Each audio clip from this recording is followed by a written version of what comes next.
India, focusing on India's big foreign policy challenges and how the Modi government's handling of it is perceived in the Mood of the Nation poll done by CVoter. Rahul. Let's spend a moment on how respondents in this Mood of the Nation opinion poll look at the handling of the relationship with China, Pakistan, America and Russia. So I'll start with the question on the border incursions from China and what respondents in this poll over a time graph think of how the government has done.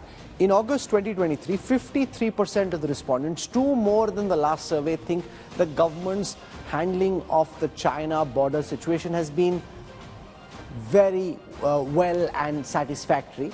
The numbers for those who think it's just satisfactory are 26. Those who think the government's handled China's border situation poorly are at 9%. So the big number, of course, there is 53. And if you see from the past polls of January 2022, from 46, 44, 51, it's kind of being nudging upwards. After this, let's come to the next question about whether we should be having talks with Pakistan and how respondents in our survey have reacted to this question. Only 27% of the respondents at this moment feel that India should be having talks with Pakistan. A massive 56% of the respondents think that India ought not to be talking to Pakistan. So again, very much in alignment with the thinking within the Modi government. Who is a better friend of India, Russia or the United States? When this question was asked in this poll, and remember, India has been friendlier with the USSR in its initial years. Now, however, the response in this survey has 26% saying USA is a better friend, 31% saying Russia is a better friend. What do you make of that, Ambassador Kaju? The fact 31% of the respondents in this Mood of the Nation opinion poll, despite everything that's happened, seem to think Russia is a better friend for India than the United States. I think that's a historical memory of the Russians, which is in the old days the Soviets, standing by us in our times of need, because it's not very clear what is the age segment of the people who have responded to. The 31%, I suspect, may be very much the older people who have memories of the time when Russia stood by us, when the whole world, the Western world, was against us. But it's important, Rahul, if you permit me to say, that the Modi government has been able to project its China policy and its Pakistan policy with such shrewdness, and that it has gained popularity. I personally believe that its Pakistan policy is absolutely right at the moment. As far as its China policy is concerned, I think they've handled it skillfully on the ground and perhaps even more projected it more proficiently than previous governments have been able to project their foreign policy position. So it's been a combination of both. You know, Yashwant Deshmukh, it's easy perhaps to ask respondents the question, who will you vote for? How do you ask questions, who is a better friend for India, Russia or the United States?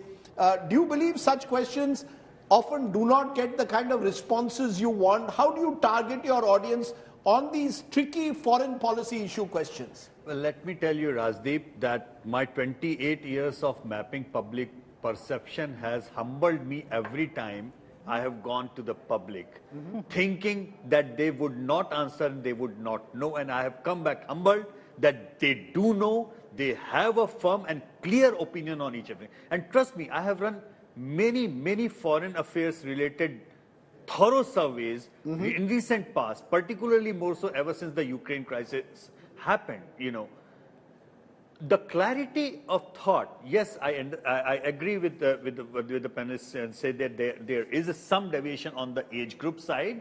There is a larger affinity of the older age group towards Russia and more towards Americans in the younger generation. But overall, Russia is not seen the way Americans would like to see Indians at Russia. Okay. All right. It's very clear. What they think we should be thinking about Russia, we are not thinking like that. For them, it is okay.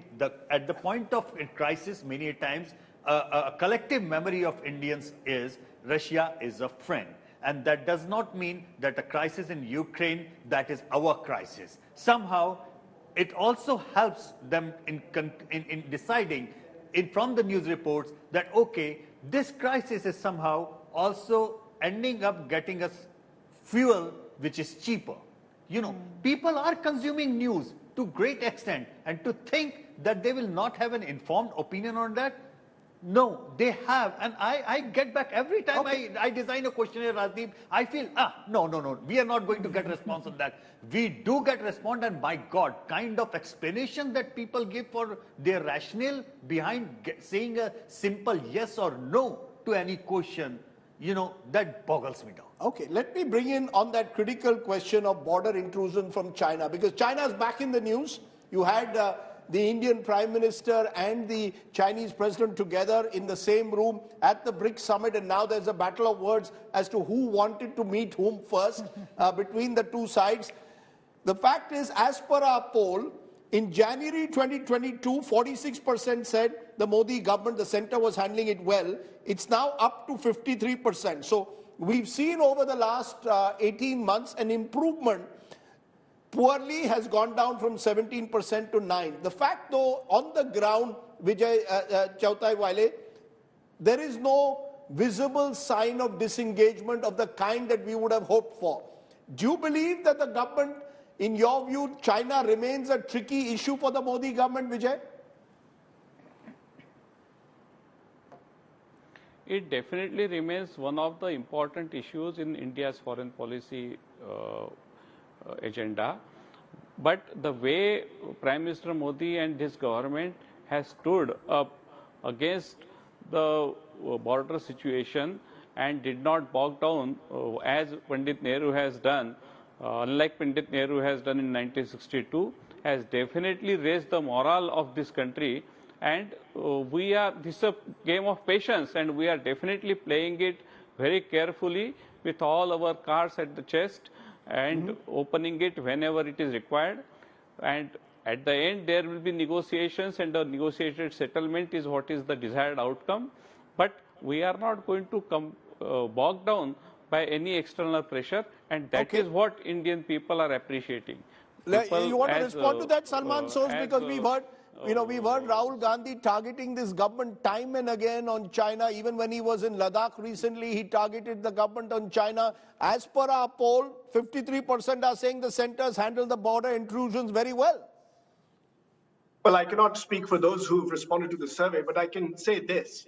I did not know that the government has a new policy of strategic patience, as Vijayji seems to be enunciating here. The fact of the matter is that the Prime Minister, in I don't know what wisdom he applied, basically said that there has been no intrusion into Indian soil. Now, if that is true, then in April of 2020, in May of 2022, the army chief said... No, Salman, there is an intrusion in 1962 where more than 40,000 kilometers, square kilometers have been exceeded the audience can hear more. to China by Pandit Nehru. So talk about I'll let you respond, but Salman, finish your point and I want to go to Geeta. I did not interrupt anyone. I should not be interrupted. This is not fair. Go ahead. Finish your point. On May 9, 2022, the army chief said that we want status quo ante as of May 2020, April 2020. Now, what is that status quo ante? What is it? Why do we need to go back to April 2020? What happened then? What are we looking for? If nobody has entered our land, then what are we asking for? Is it true that 26 out of 65 patrolling points in eastern Ladakh, we do not have access to them anymore? If that is the case, have we not lost territory? And if you ask any, look at independent observers, they will tell you that India has lost 2,000 square kilometers in this episode. Well, I won't even talk about what's happened in Doklam. Now, the question is, if the government is going to be not transparent with the people have a right to question them.